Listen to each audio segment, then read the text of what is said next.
Welcome, Carrie Gurr. Thank you, Paul Welcome Jenkins. to the podcast. Carrie, you're currently Regional Sales Manager at Crowdstrike That's correct. and Queensland Branch Chair for ASA. Correct. Yep, great. And today we're going to talk about non-technical roles in cybersecurity. The best kind of you're in roles. one of them. Yes.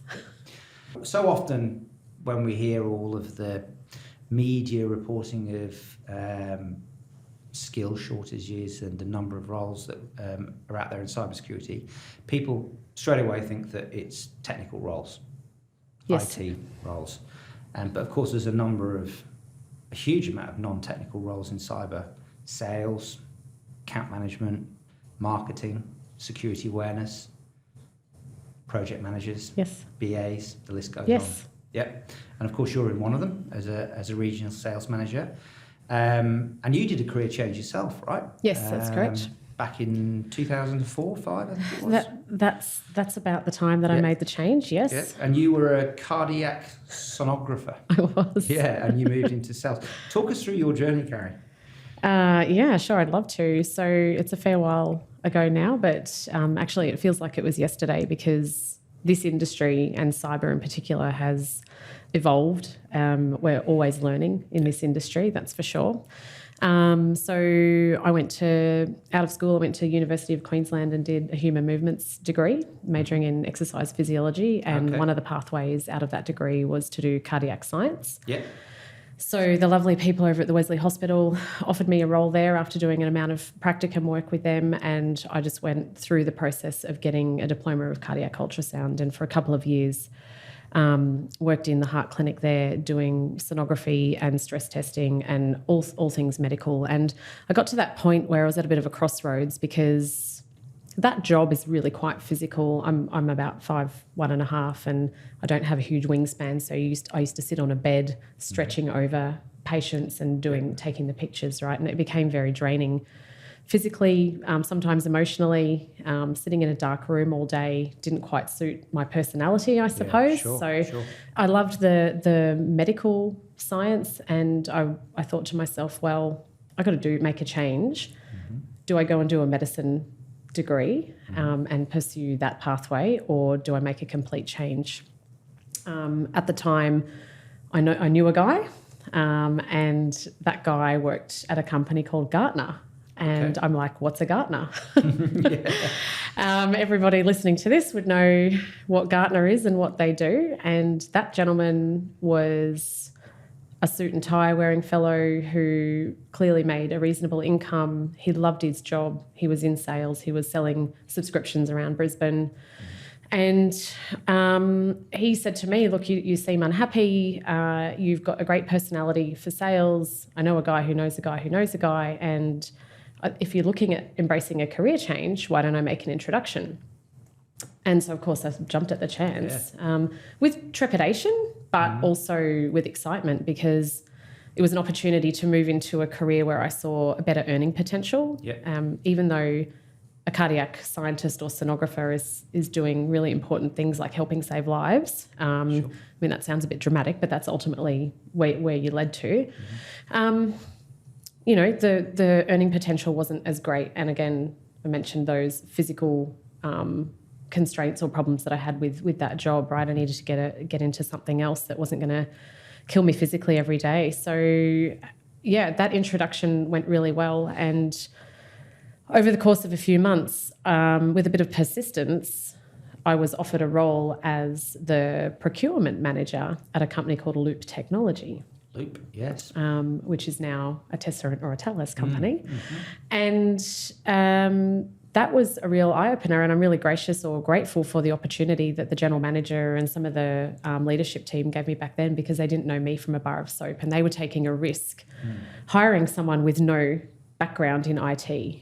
As the procurement manager for Loop, I had to manage a ledger. I had to do sales orders. I had to do purchase orders. I had to manage supply chain. Back then, Loop was selling a lot of RSA, two-factor authentication tokens, and we used to ship them in by the tens of hundreds of boxes, and I would rip open those, check them, check the serial numbers, tape them back up and ship them off to the customers. So that role was really very central to the running of a small business or a small integration company in specialising in information security. Yeah. I didn't know what a firewall was. I didn't know what a VPN was. I didn't know what end of month was. All right, so you weren't familiar with any of the jargon? None of it. But they took a chance on me because I guess in that initial sort of 2 to 3 month period where I had been introduced to some of the staff and the general manager of the organisation, I continued to stay in touch and talk to them, and I guess they got a feel for my tenacity, my aptitude, my desire to try new things, and then once they brought me on as an employee, they saw that I could manage mundane tasks through to complicated, what I thought were complicated, reconciliation of books tasks and all those sorts of things, and managing the general ledger, etc. The gentleman who was the CFO at the time didn't hold me in the same regard. Obviously he could see that I was quite challenged by the accounting side of things. But what I ended up doing in that role for 12 months was understanding how to run a business. And I kind of liked what I saw, and I saw that the sales guys in Loop were going out and doing sales meetings, and I'm like, hey, you're getting paid to go and have coffee with people and talk to people all day. And as a serial socialite, that kind of appealed to me, right? I'm Talking like, to people, coffee, suits, nice clothes, coffees, sometimes a beer or a champagne in the afternoon, and this was early to mid 2000s when I didn't have kids and family and all that sort of stuff. So it was pretty appealing. Yeah. And then 12 months in, I guess I'd done my apprenticeship in that role, and they offered me the opportunity to move into a sales role, which was ultimately what I thought I always wanted to do. Yeah. And then the rest is history. Yeah, great stuff. Let's talk about some of the roles that are non-technical roles and what attributes are required, or skill sets are required, the softer skills that are required to do those roles. So, see, it makes sense to start off with sales, right? Because you're in sales at the moment. Sales and account manager, which are similar. Yes, I believe so. I mean, everyone is selling. I think one thing that I've learned over the years is that obviously when you are an account executive or a sales manager or a sales representative, you are tarred with a very generic brush of being a salesperson. So some people aren't receptive to people like me coming and knocking on the door and walking in and trying to solve a problem, or ultimately sell a widget or a piece of software or a subscription. It does whatever it is, right?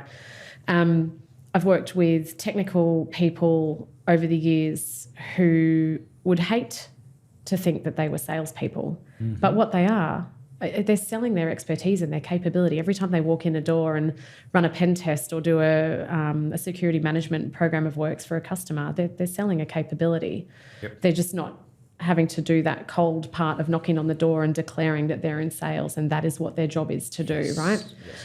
So that's just one important thing, I suppose, that I felt was worth mentioning. But from a non-technical standpoint, you've got to have a really, in sales and in business development management, these days there's sales development representatives who are like the inside sales reps within vendor organisations. I think every couple of years we re-engineer the name or, come to the market with a different term of what you call it. But whatever it is, those of us whose job it is, or we have a number, we carry a bag, you don't have to be technical, but you pick it up along the way, and you sometimes know enough to be dangerous when you're walking into a technical conversation. Yeah. I think just on that as well, just to rewind a bit on there, the types of organisations which are going to be hiring people into sales and account management typically are going to be vendors. Mm-hmm.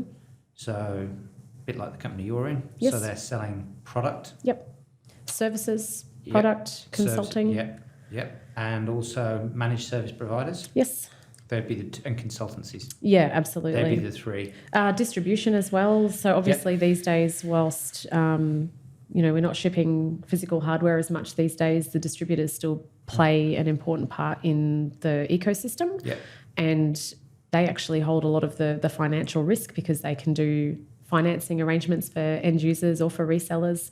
And they're still one of those sort of lose sight of the value that they hold within the ecosystem, I suppose. But they're another area or channel for non-technical people to get into and have a career in cyber. Yeah, and I guess if you're knocking on the door of large enterprises, they're going to expect you to have some knowledge of cybersecurity technology. Yes, I mean, I believe so. My customers would laugh at my technical capability, or I'm deaf to technology. It's one of the things I do tell people. I do declare that I don't know how to operate things. Okay. The phone is always broken. There's always something wrong. But the upshot is what I believe my strengths are is not how you can navigate your way around an EDR console or pushing the buttons on a firewall or whatever it is you do in a technical role. And what the customers ultimately want to see is someone who can take away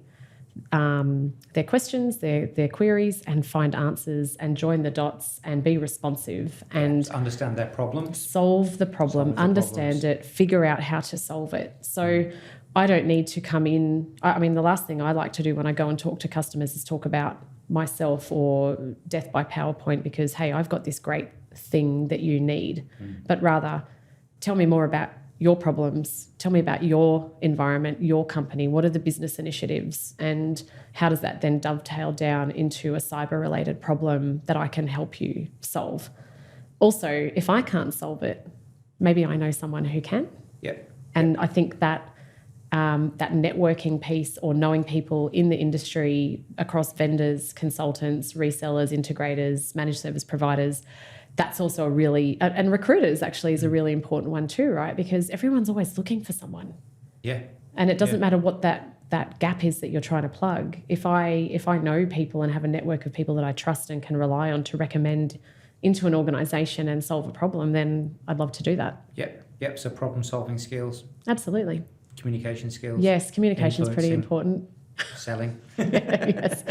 Yes. It's but not so much technical. No. So I think I've been fortunate. I'm absolutely fortunate because I met my husband in the industry, and he was my pre-sales engineer when we first met. So I learnt a lot from him, and he probably shaped it to be so that his experience at work was more pleasant in dealing with a salesperson who was quite lay in terms of technical capability.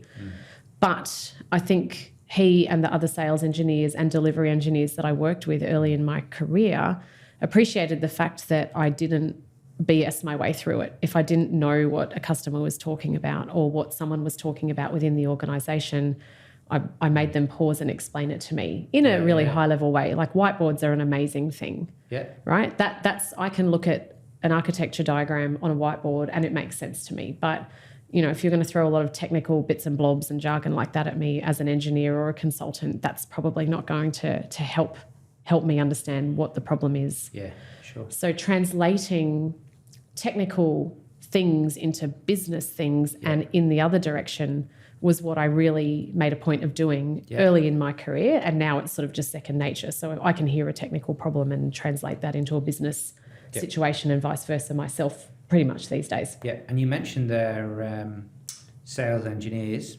and pre-sales, sales engineers. They have sales in their title and they are doing some sales, but by the nature they are technical. Is that correct? Yeah, absolutely. So pre-sales is all about, I guess, the phase of the sales cycle you're in, right? So myself and my pre-sales engineer will go and talk to a customer and look for that problem, understand how we, with what we've got in our kit bag, can solve that problem.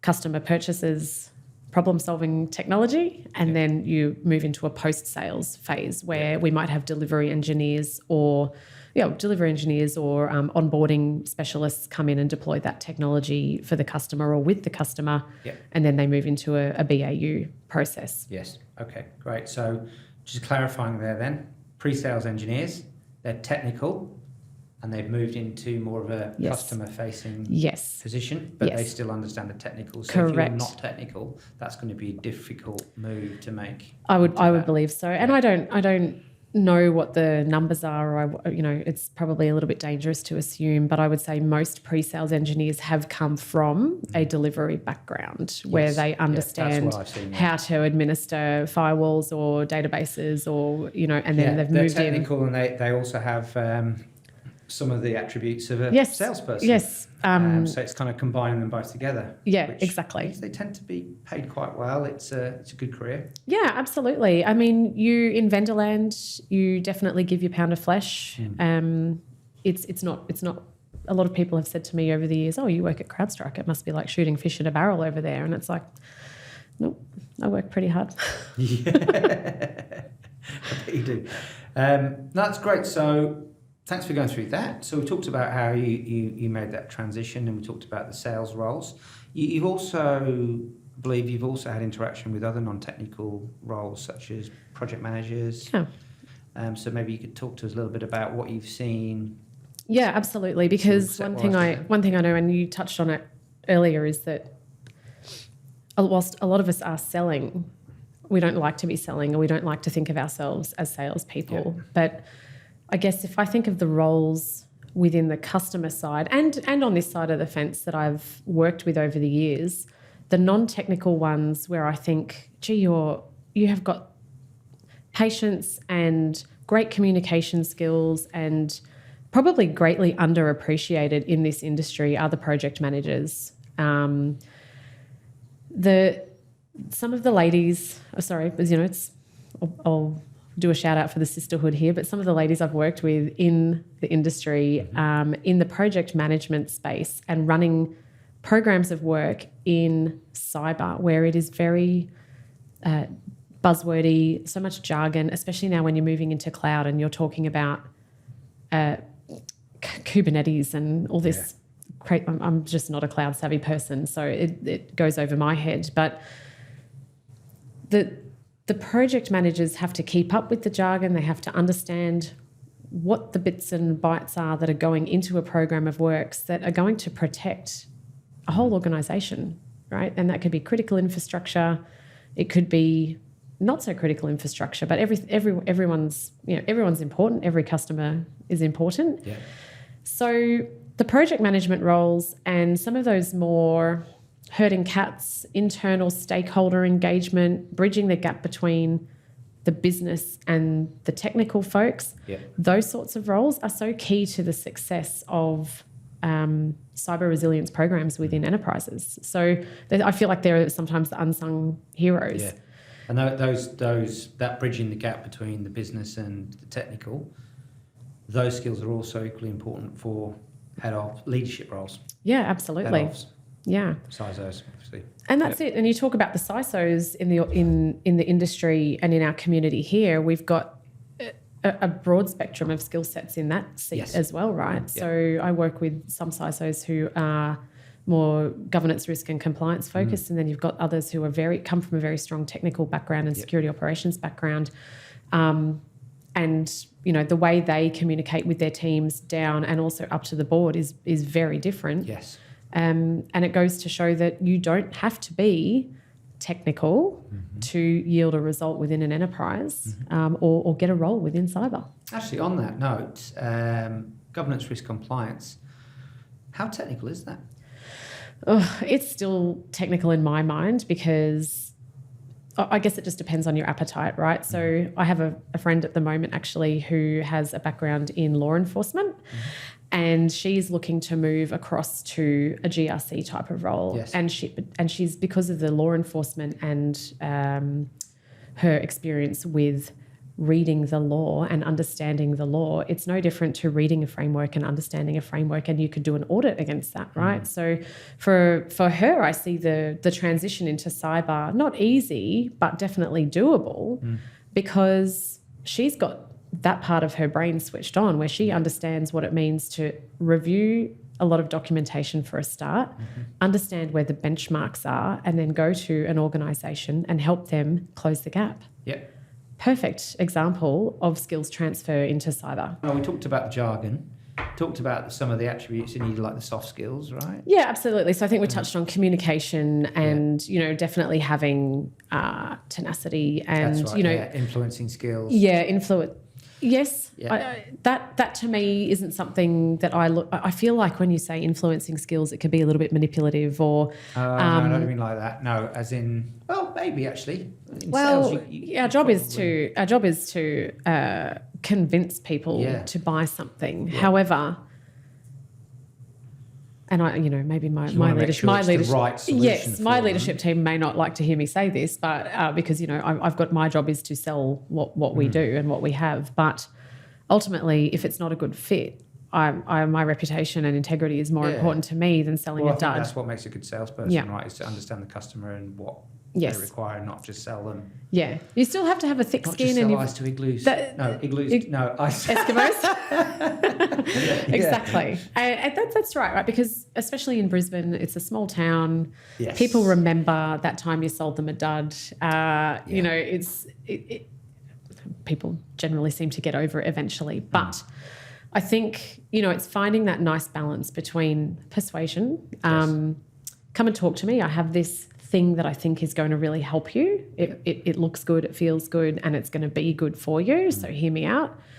But the thing is, you have to do the legwork, right? People aren't going to welcome you into their world, and everyone's very busy these days, right? So it's finding half an hour to an hour of time with a CISO or a senior, anyone within the security team. It doesn't matter whether they're at the top, bottom, or middle, or wherever. Everyone's time is really important and valuable. I tend to take an approach that I like to work with as many people within the organisation as possible to demonstrate what I've got, whether I'm selling consulting or product or whatever. So everyone's opinion and buy-in is important. So you have to do the legwork. You have to build the relationships. I think there's this sort of rule of thumb that it takes 7 meetings with someone before they get to that point where they trust you and they'll probably go into a buying cycle with you. 5 no's before yes. Yeah, exactly, right? So that's a lot, right? Yeah. If you look at in any given organisation, there might be anywhere between 5 and 15 personas or stakeholders that you have to get across. That's a lot of meetings. And you have to be prepared to do that. Yeah. When you started your career off in sales, did you do a lot of cold calling? Yes, I did. Okay, so that's something that's probably a fear for a lot of people Yes. out there. I don't enjoy it. It's hard. But you don't do that now as much. Not really, You're doing that through no. network, relationships. Yes, exactly. Referrals. I think when you've been in an industry for close to 20 years now, you tend to know everybody. Not everybody, that's... But you're well connected. Yeah, so, You know someone who knows someone. The 6 degrees of separation is a thing. And leveraging the network or getting warm introductions is always way easier than a cold call. But yeah, I had to do my time. I had to do my apprenticeship. I had to... it's not quite back in the Rolodex days, but it was a little black book of contacts, and you roll down and introduce yourself and ask for a coffee. We're really lucky in this market in Brisbane. Everyone is generally very happy, and back in the early mid-2000s, very happy to come and have a coffee. Especially now that they're $6. Yeah, that's exactly. Like coffee, yeah, please. Yeah, please. Exactly. So I hadn't thought about it like that, but yeah, it's this is But back no, when I the know coffees were what you mean. $3. And it's a good place to talk about things in a more casual environment. Yeah, absolutely. You pull people out of the office, Yeah. and you do. I found back then, particularly when I wasn't really that savvy or across the jargon or the terms that you would use, like what's an SSL VPN, I'd listen to customers talk about technical stuff, and I'd write notes, and I'd go back to the office and I'd talk to the techs and say, what does all this mean? Translate it and then regurgitate it back to the customer to demonstrate that we understand what their problem was and what they were talking about. But that was hard. That was a lot of, for probably three or 4 years, a lot of hard yakka. I actually had to do a similar thing myself when I started to recruit exclusively in cyber and understand the jargon. It was like that for the first couple of years, trying to understand it. And I'd be asking the client, the candidates, everybody, explain this to me. Please explain it. And I think that's another important character trait, is you've just got to be humble and honest and not put up that bravado or worry that people are going to think you're silly. I think honesty. I'm a big believer that honesty will get you everywhere, right? That's the best path. Yeah. And whilst there is an amount of faking it till you make it, it's, leading the way with. It is tough at that starting point, isn't it, for that first couple of years? I wanted to explore that a bit more, actually, because, look, we don't do a huge amount of recruitment in the sales side of cybersecurity, but I'm aware that there's different types of roles, some of them being, we mentioned earlier, insider sales, there's business development. Yes. There's account management. Can you tell us the different types of roles and what they mean? Yeah, sure. So typically with a BDM role, and again, it depends on the organisation, but you're more of a door knocker, right? So you're doing the cold call and maybe the warm leads, and your job is to really get in the door, whatever the angle is. It might be that you're looking to sell something, but it could be consulting. It depends on the organisation you're working for, right? But you want to get that connection. And so your job as a BDM is to do the door knocking. Back in the 80s and 90s, you were literally walking from door to door, I suppose. And this a door-to-door salesperson. The history of it all is what often paints us in a bad light, because door-to-door selling was very transactional. What we have, the benefit of what we do now, especially in a community like we have in Queensland and in Australia, is that we've got everyone's in that community, and they understand what our roles are, and they're quite open to having a conversation, right? And you then get to build rapport with people. You're not just selling a vacuum cleaner or a widget, and then moving on to the next person. But a BDM, just going back to that point, is that they probably will be a little bit transactional, and they might do 1 or 2 transactions within a new logo, new customer account, and then hand the account over to an account manager who is more of what they call a farmer. Okay. So your job as an account manager would then be to go, okay, I've got X amount of accounts on my book, and my job is to make sure that every stakeholder understands what we do, and then you land your BDM has landed, and your job is to then expand. This is probably the part of selling that gives you more comfort, because you're a known quantity. You're not so much you're not seen as a pest knocking on the door and constantly trying to sell something. Yes. You get the opportunity to build rapport. If you do it well, you become part of the furniture and part of the fabric of that organisation, and you become a trusted advisor. It's very hard. I don't throw that term around, because when you work for a vendor, how can you be a trusted advisor when you're only wearing one colour? Like, I'm only wearing one shirt right now. But if you're in the channel as an integration partner or a managed services partner. So this is also jargon I'm familiar with, but for people that don't know, the channel. The channel, yes. What's we the can't. channel? A lot of vendors cannot sell directly to the end user, so we do have to go through a channel of resellers or distribution companies. And so these would be your system integrators or system managed service integrators. providers. Yes, so exactly. Big tech companies. Yep. So, if we're allowed to throw some names out there, you think of the well-known ones like Data3, licensing warehouses, etc. DXC, NTT, CyberCX. CyberCX. Would they come under that, would they? Yes, absolutely. Yeah. So, they've all got areas of expertise, right? And I guess diversifying business is really important these days, so you can have a bit of a catch-all strategy, but they might sell products from vendors, they might sell consulting services, they might do managed services as well, right?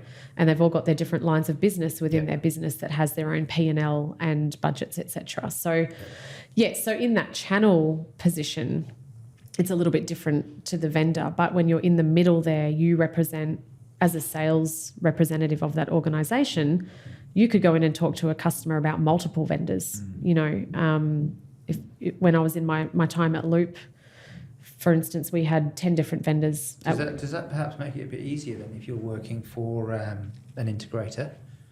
Because you can say, in a sense, you can be a bit more product agnostic and service agnostic. I do. I think so. I think particularly for someone who's coming into this career, like if this is the entry into cyber from a sales, marketing, BDM perspective, going into the channel is a safer place to be, because,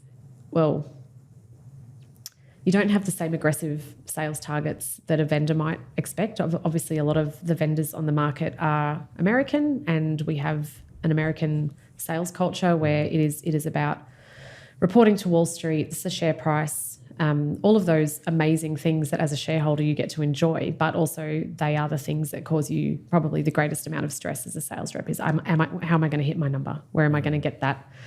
Where am I going to get that pipeline from? Yeah. In the channel, you have more breadth to sell. You have multiple vendors on your books who can ultimately help you achieve your number for the business. You've also got consulting that you could sell. You've also got pen testing or offensive security services that you could sell. So you've got a broader, potentially a broader and there range. is, so for all salespeople, doesn't matter what role it is, there's a number. Yes. Yeah. and I guess that ties in a little bit with what I was going to talk about next is the salary side of things and the way that salaries are structured for some of these non-technical roles, and particularly in sales, is that there's a base, but there's also a at-risk component. Correct, yeah. And that varies, right, depending on who you're working for. I've worked for vendors before where it was a 50-50, so 50 base and 50% of your on-target earnings was commission or at-risk, as you said. There's some that have been 40-60, which is pretty scary sometimes, and there's some that are 70-30. And does it tend to be uncapped? It depends. I guess it depends on each vendor. Obviously, once you hit your number, you then typically will go into accelerators, which is a place every rep likes to be. Yeah. I don't know. I think it depends on, again, you know, your philosophy around that sort of thing. And I know that in our industry, it can be very lucrative. However, when you have a 50% at-risk component, I mean, my personal opinion is live within your means. Live within your means and maybe just live off your base. So but, from what I've seen, and again, we don't do much in it, but I've seen that for people in their first few years in a sales role in security, the base salaries are significantly lower than what you'd see in a technical role. But the at-risk component is much higher. Yeah, that's right. So if you look at an OTE or on-target earnings, it looks great. But if you know, gosh, it's so dependent on so many things. Yes. Look at Queensland government or any government sector where the spend cycles are different, or, you know, we're going into an election later this year, so government will slow down or go into a holding pattern, and then after that there's the hangover of machinery of government changes, which as a sales rep into government affects your earning potential. It affects your ability to hit your number, which is ultimately your KPI as a sales rep, right? So it's challenging. It is a bit daunting sometimes. I think after doing it for so long, it's just one of those things you live with. And I sort of look at it as like I used to do a lot of triathlons and I still do a bit of running. So if I look at a 12-week program towards a half marathon or a triathlon or something like that, you work it backwards, right? So at the end of every quarter, sales orgs will either measure your targets monthly or quarterly, depending on how well you're going. They might even look at it weekly, right, just to keep an eye on things. But I sort of retrofit like a program of works. Right? Yeah, I get that. And so you know what you need to do to get to the result. Yeah, that's exactly Whereas it's right. difficult if you're new to the industry to know what that is, which I guess is why in sales there's KPIs. And yes, and the like activities, right? So one of the things I guess that's really important to note is if you would like to consider a career change into sales, if you do not like going and sitting in front of people, don't do it. Don't do it. If you don't like being targeted, don't do it. Don't do it. It's too stressful. Yeah. Yep. Again, it's that mindset though. For me, I look at it as though I know there's a number, but if I do the activity, that number will probably come. It is literally a numbers game. If I go and do 30 meetings a week, what will funnel through is maybe 10 opportunities, and out of those 10 opportunities, I might get 2 sales, and those sales might mean that I get my number for that quarter. Yeah. And you've just got to rinse and repeat. Yeah. And if you the long game is really important, right? So if you focus on the relationship and the longevity of that relationship and move away from, or don't focus on the transactional nature of sales, that will pay off eventually. Yeah. Yeah. And it may not pay off in the first role, but it definitely would pay off over many years of being in the industry. Yeah. Have you hired people in this space before? Oh, that's a good question. Yes, a little bit is the answer. Yes. You would have some knowledge of this then. How easy is it for vendors, managed service providers, system integrators, consultancies to find salespeople? I mean, not necessarily experienced people, because I think it would be the same process that it would be for technical, where you have to do a search and approach people. But for entry level roles, yes, it must be quite difficult. Yeah, I'm going to say that is difficult. I have hired salespeople into roles before, and I've been part of a hiring process. I think I have really high standards, and I know that I'm not the only person who would be like that, right? So for me, when I interview sellers or people who could be sellers, like if it's a junior role and I see someone coming from a different industry or who's a little bit green, as long as they've got the right attitude. I mean, and it's so hard in the interview process. Like, how could you possibly know what someone is like in a 45-minute to an hour interview? So it is really challenging. But, you know, I think hiring people with certain skill sets in sales, you can sort of spot that spark a mile away. And me personally, I'm looking for people who have a good bit of confidence, not arrogance, but confidence, and a little bit of humility, because I know my customers are exactly the same. They will tolerate sellers who come into their organisation and beat their chest and, you know, probably overstep the mark in regards to telling a customer how they should be doing certain things and coming in believing that they know more than the customer, which I just don't think is the right position to hold as a seller. But you need them to have that confidence as well, because otherwise they're not going to be able to meet the activity levels. They're not going to have the tenacity to get through the workload. And then, you know, there's a little bit of a black art to selling as well, I think. So that's something that you can't see on a resume. Yeah, I get that. Yeah. And I have seen, like yourself, with the career change you took, I've seen career changes. I've seen people move from recruiting in cyber into sales roles in cyber. I've also seen real estate agents move into sales roles in cyber, and people from other careers as well. So there's a transferable skill sets there, which arguably can be a bit easier to an extent than, you know, if you're trying to move into a pen testing role.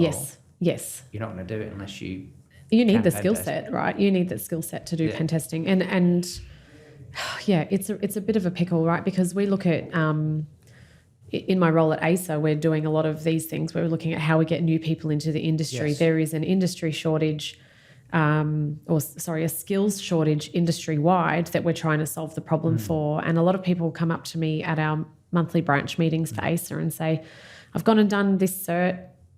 What next? Yeah. Like, how do I go and get a job at Rio as a pen tester, or, you know, one of the integrators is on the books? And I'm like, well, that's a really hard question to answer, because networking is definitely, you've done the first thing, right, which is going and meeting people and asking the question.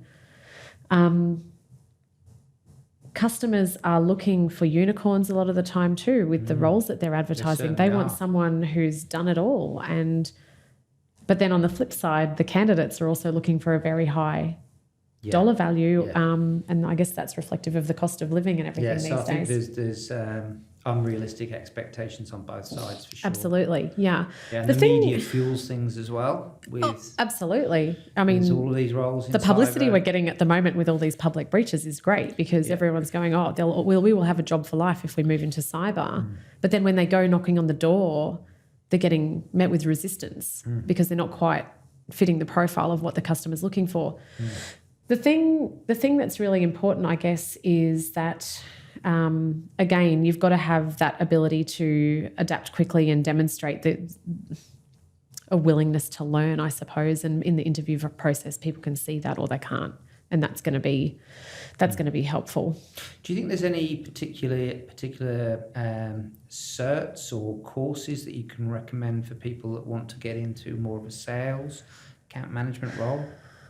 I didn't do any. When I got into the industry, you know, vendors always have sales certifications that you can do online. Some are paid, some are free of charge. It just depends on yeah. So, back in the day, I would have sat down and done Checkpoint sales certifications, McAfee, Semantic, all those. Do you think it made a difference? Yeah. Yeah. Okay. Yep. So that's worth doing then. So first of all, for the integration or reseller company to maintain their level of partnership with those vendors, they have to have a certain amount of sales and technical certifications done. So all of the sellers, or 80% of the sellers within that business, would go and do their sales certifications. Is this a free resource or does this cost money? Well, now the resellers probably had to pay for it, or maybe, I'm not sure. It depends on that channel enablement program, and that would be specific to each vendor. Yeah. But for me, sitting in the seat as account manager back in those days, early in my career, whilst it was painful for me to have to spend a couple of hours a day or a week doing sales certifications, watching a video, doing a quiz, it definitely helped because it's knowledge transfer, right? I need to know about the firewall. I need to know what it does and how it does it, and what its unique selling points are above. Talk about Checkpoint and Palo Alto, for instance. Like, you needed to know the difference so that you could. Well, I guess if someone's position it. applying for a role at CrowdStrike for a sales role, it's a junior role. Then if you've got a candidate base of, say, 50 people and you've got 3 or 4 that have gone to the effort of, I don't know, paying for themselves to do some training on CrowdStrike or to get to understand it. If there's a sales cert on that, I'm not sure there is, but you know what I mean, done that, they're going to set themselves apart. Absolutely. Yep. And these days it wasn't so prevalent. Oh, I guess it was a little bit back in the day. There are sales methodologies and sales certifications like MedPIC, spin selling, value selling, those sorts of things. And I'm honestly can't comment on what's available free online, because every vendor or reseller that I've worked for would typically pay for you to go on those courses at some point in your career.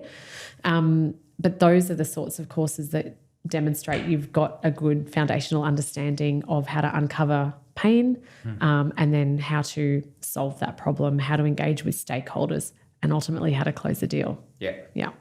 You've not done any technical certs then? No. Okay. I did think about doing my CISP and CISM a long time ago, but you thought about it. Yeah, I thought about it.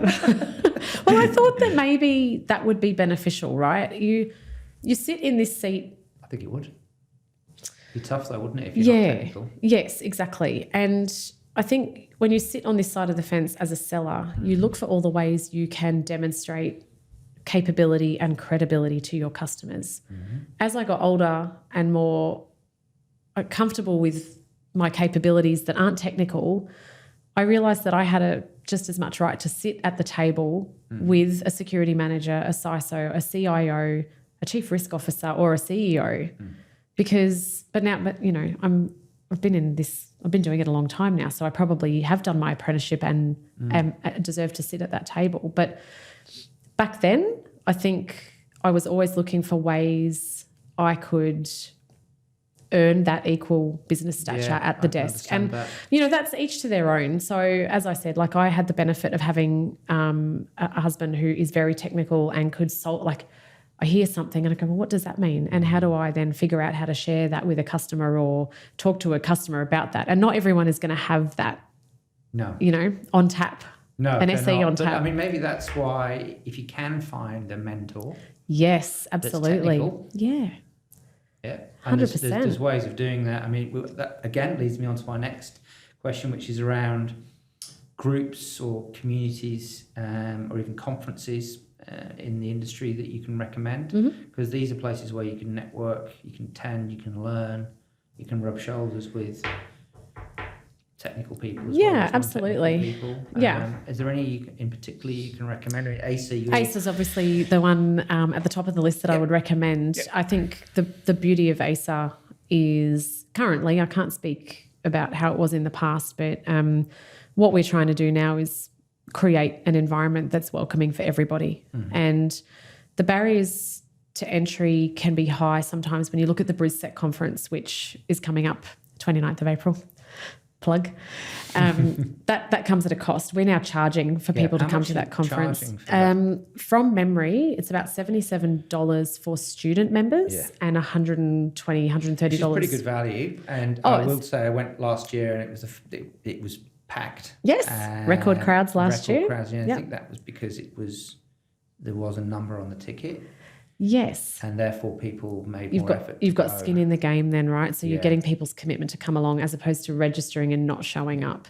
Yeah. No, we are hopeful this year that we will get a blend of graduates or people still at uni right through to CISOs coming to the event, right? I'm really trying to push my contacts within the community to come along. Some of the dinosaurs, we've all been around for a long time, they need to give back to the people who are coming up through the ranks. So, I want to have a really good broad spectrum representation there this year for anyone who is looking to come across from different sectors or roles. Coming to a conference like BrizSec will give them an idea of what we do and what we talk about and some of the challenges we face in the industry. And then they could maybe have a light bulb moment and go, well, yeah, that's what I want to do. That sounds interesting. Yeah. How do I get one of these? Yeah. And, it's a typical conference where you've got the vendor sponsors who can talk about what they do. You can network. I know the ASA team will be there to help facilitate introductions to those people who are there, and then you get to go and sit in on the sessions. We're doing workshops this year as well, so there's something for everybody. It's one day still. Only one day. Yeah. So ASA, great. BrizSec. Is there any other events? Well, the ones that come to mind are still quite technical in nature, but I wouldn't shy away from them if I was looking for a non-technical role. So if I think of B-Sides and CrikeyCon, which are our more grassroots conferences where we're probably talking more about offensive security and the, white and black hat. I'll just put a plug out for us as well that we are running a initiative called Connect at CrikeyCon, which is all about introducing people that are looking to enter into the industry to experienced professionals in the industry. And so there'll be a corner in there with an area that you can come along and just have a casual chat to people. Yeah, I mean, I have been involved in CrikeyCon since the first one, pretty much. I've probably maybe missed a year or two in the middle there. But I have always found it... welcoming? Oh, gosh, so welcoming. Very much so, yeah. And...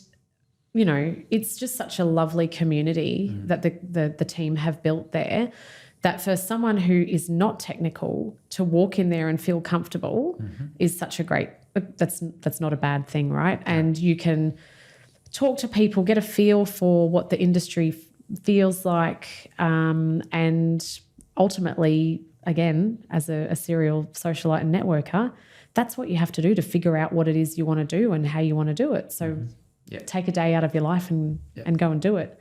Same as B-Sides. And again, that's, it's hard not to love the conferences like that when you know the people who run them and, you want to support them, but they are providing such welcoming environments for us all to go to and network. And I think generally everyone's very supportive. Yeah. Yeah, and another one to mention would be, and I've mentioned this before, is Sec Talks, which is a regular, I think, monthly event that's, again, mainly technical, but there is a lot of non-technical people that go along. Yeah. And that's definitely a good networking place. So it's, from a sales perspective, we're the party people of the organisation, right? We're the socialites. We're not the introverts. Like this, you've got this huge cross section of personalities within cyber, and a lot of people don't like us. Like I'm sure when I go to meetings with customers who are very technical, they don't like. They're like, oh no, she's going to suck all the oxygen out of the room. She's going to talk at me. But I have seen that pay off, right, as well, because I build great friendships with these people who are at the complete opposite end of the social spectrum to me, but we find common ground, and everyone's got their own journey and story to tell, and I'm fascinated by it no matter what they do. Yes. So the problem is, you look at what conferences can you go to as a non-technical person? You just go drinking with your sales mates. Like, it's not, but that, because it's... I'm sure that there's conferences for salespeople. Maybe not. I probably wouldn't want to go to that one. Can you imagine? But yeah, it's the core of the industry and the nature of what we do in cyber is protecting and defending. So if you want to go and sell in that world, you have to go and understand what defending an organisation takes and protecting an organisation. You can't get around that. And then, you go and do your engagement on top of that, because ultimately it doesn't matter what you're selling. You're going to go and talk to your customer about what it is that they need and how you can solve their problem. So true. Yes. True. Opportunities in these non-technical roles, how do they typically go to market? That's a really good question. And we were talking about that earlier. And I think within the vendor world, a lot of vendors have their own talent acquisition teams, right? So they're not necessarily extending the olive branch or the job description out to the market to people like yourselves or other recruitment houses, independent recruitment houses around the market. So they'd be advertising on Seek. They would advertise on Seek. They would advertise on their own Workday or whatever program they use to advertise.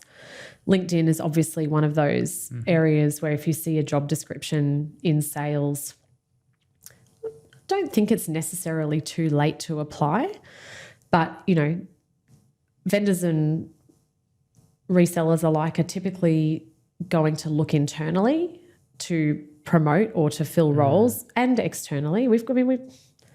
Word of mouth's a good one. Word of mouth. And if in sales you've got the confidence, as a person, you've got the confidence to be able to approach an organisation proactively, or the right people, and it shows some of those attributes that you would need to actually do a sales role, right? Yeah, the initiative, right? So if you can't call an organisation and say, hey, I'd like to apply for this job, what can you tell me about it? Or can I speak to the hiring manager? For a job, give Carrie a call 9 o'clock on Monday night.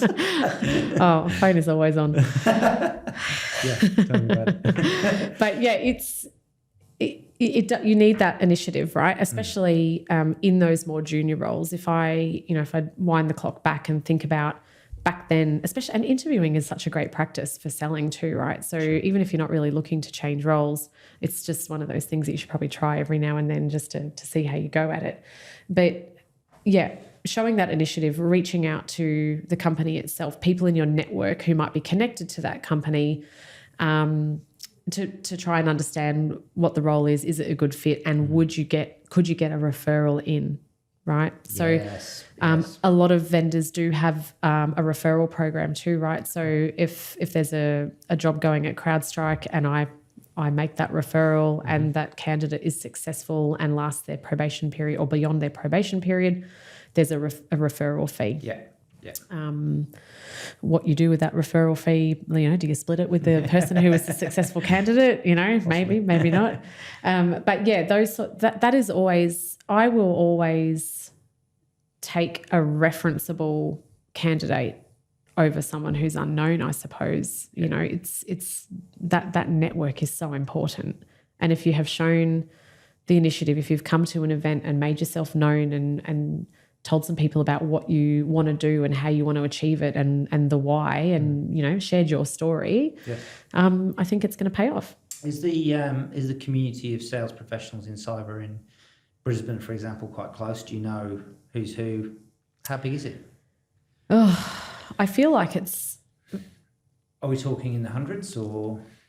So in my mind, in my world, I feel like it's continually sort of shrinking a little bit, because I tend to focus. That's probably a me thing more than how it actually is. Yes. There are so many vendors and resellers. I don't think I could give you a number, Paul, because I don't know the answer to it. Yeah, there's plenty though, isn't there? There's so and many. There's also a lot of remote, so people might be working the Brisbane market from Sydney. Yeah, yep, that's true. A bit of travel. Yes, absolutely. And that COVID changed things, right? And to be honest, it probably, I'm not going to say for the worse, but it's probably affected people in Queensland's ability to get those roles now. So again, I know at Crowdstrike we have a lot of sales reps based in Sydney who service the Queensland market. And yes, they travel sometimes they don't. Remote working, like we all do it over Zoom or Teams now, so we don't have to necessarily be face to face. I believe face-to-face is always better. I do as well. But because during COVID, it didn't matter where you lived because we were closing offices and we didn't know what was going to happen with face-to-face meetings anymore. That head count is taken out of Sydney or somewhere else and has probably prevented it from being here where people could be selling face-to-face to the market. Yeah.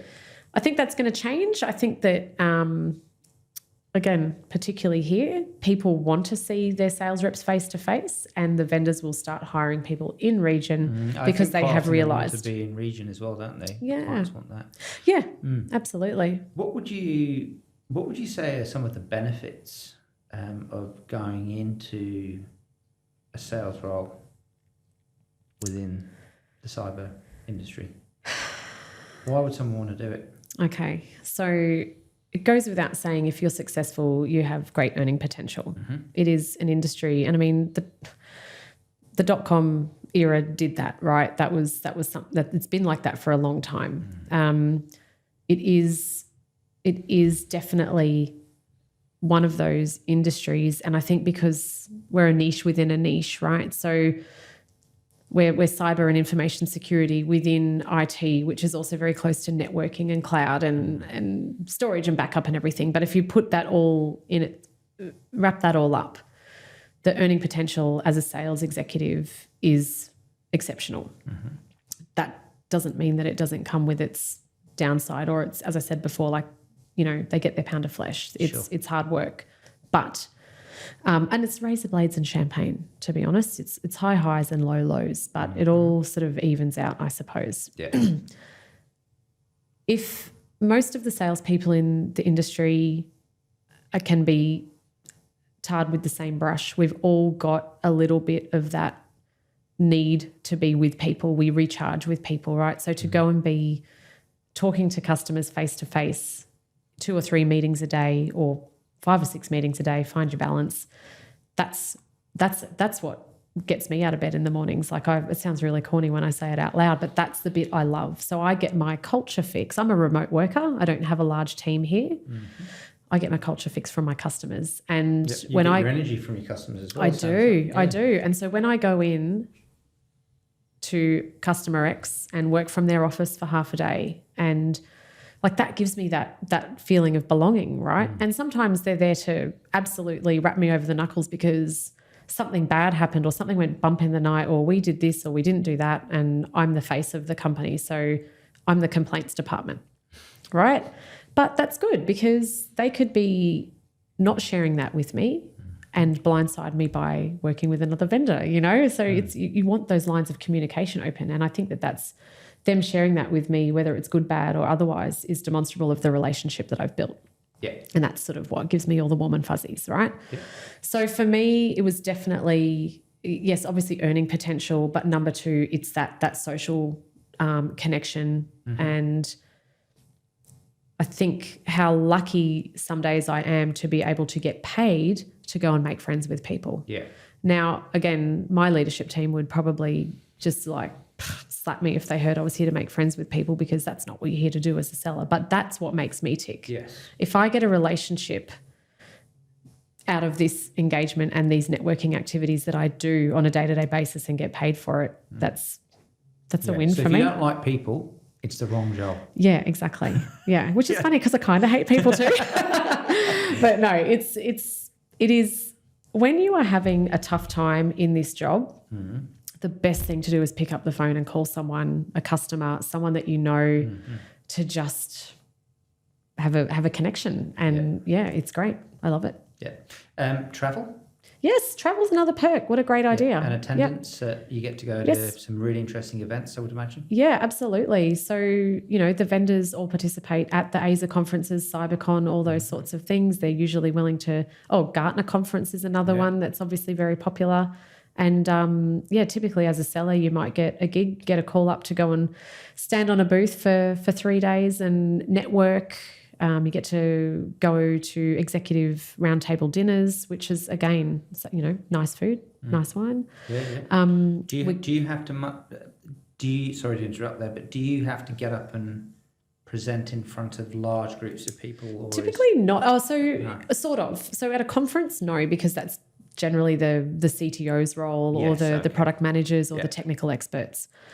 But in my job, I definitely have to present, right? Yeah, So but small groups or yeah, one-on-one. you know, the biggest presentation I've probably ever done is probably to 50 people, not in person, but remotely. So, you know, again, Yes. over Teams. Okay, that's not too bad. Well, then. that's the beauty of COVID again was Yeah. that you could then scale the audience that you hit, Yes. right? Because normally if I was going on site to a customer, I might just sit around a board table and talk to 8 or 10 people, sometimes 3 or 4 people, sometimes one person. Yeah, so you have to be comfortable doing that as well. So again, Yes. that suits a confident, outgoing personality. That's Absolutely. Do you know what? You've just given me, I just had a light bulb moment. Yeah. Toastmasters.